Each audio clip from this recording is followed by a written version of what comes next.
你試唔試過應承咗人一樣嘢，然後發覺自己中咗伏？應承嘅一刻覺得好型，好講義氣，做嘅時候就發覺自己係傻的嗎？呢個就係第20條法則嘅核心。唔好對任何人作出承諾，因為一旦你承諾咗，你就冇得轉身。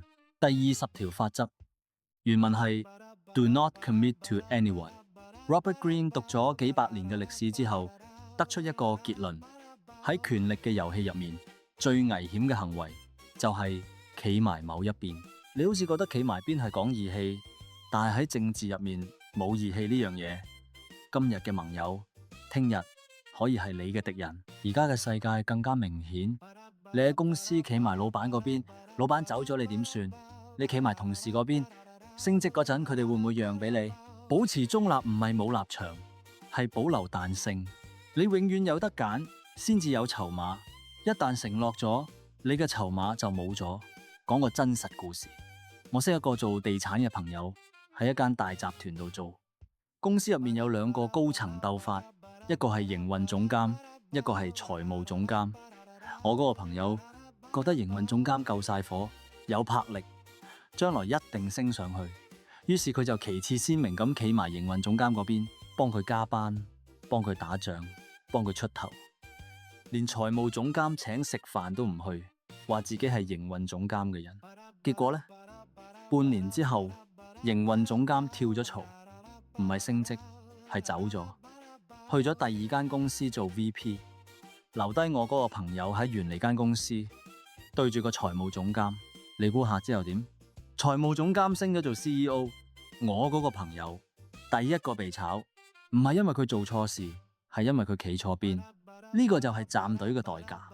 你贏咗冇幾多好處，輸咗就全軍覆沒。所以聰明人從來唔站隊。另一個故事，以前有個做貿易嘅老闆，做內地同香港嘅生意。大家知啦，做貿易最重要係關係。有一日，佢兩個最大嘅供應商鬧翻咗，一個叫佢唔好同另一個做生意，另一個又叫佢表態，兩邊都施壓。一般人會點？揀一邊企咯。但係呢個老闆冇喎，佢同兩邊都保持友好，但係唔對任何一邊作出承諾。佢講咗一句好有智慧嘅說話，佢話：我做生意嘅，唔做政治，你哋嘅事我唔理，我只係想大家都賺到錢。結果呢，兩個供應商最後和解咗，而我嗰個老闆朋友因為冇得罪任何一邊，生意仲越做越大。佢係唯一一個兩邊都繼續合作嘅中間人。呢個就係騎牆嘅智慧。騎牆唔係冇膽，係有腦。你企得越高，睇得越遠。咁具體應該點做？我教你3招。第一招，學識講模棱兩可嘅說話。人哋叫你表態，你話我理解你嘅立場，我會認真考慮。呢句說話聽落好有誠意，但其實乜都冇承諾過。第二招，延遲決定。有人叫你企邊，你話等我睇清楚先。時間係最好嘅工具，因為時間會幫你揭曉邊個係贏家。你唔使自己賭。第三招，建立自己嘅價值。當你本身有實力嘅時候，唔使靠企邊嚟生存。你有本事，兩邊都需要你，呢個先係真正嘅安全。記住，曖昧唔係虛偽，係策略。喺一個充滿不確定性嘅世界入面，保持模糊先至係最清晰嘅選擇。總結第20條法則，唔好對任何人作出承諾。呢個世界唯一不變嘅就係乜都會變。今日嘅朋友，聽日可以出賣你；今日嘅敵人，聽日可以合作。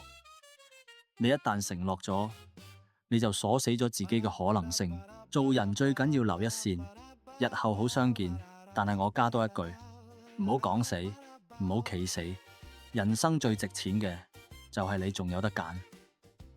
你仲有得揀嘅時候，你就有權力；你冇得揀嘅時候，你就係棋子。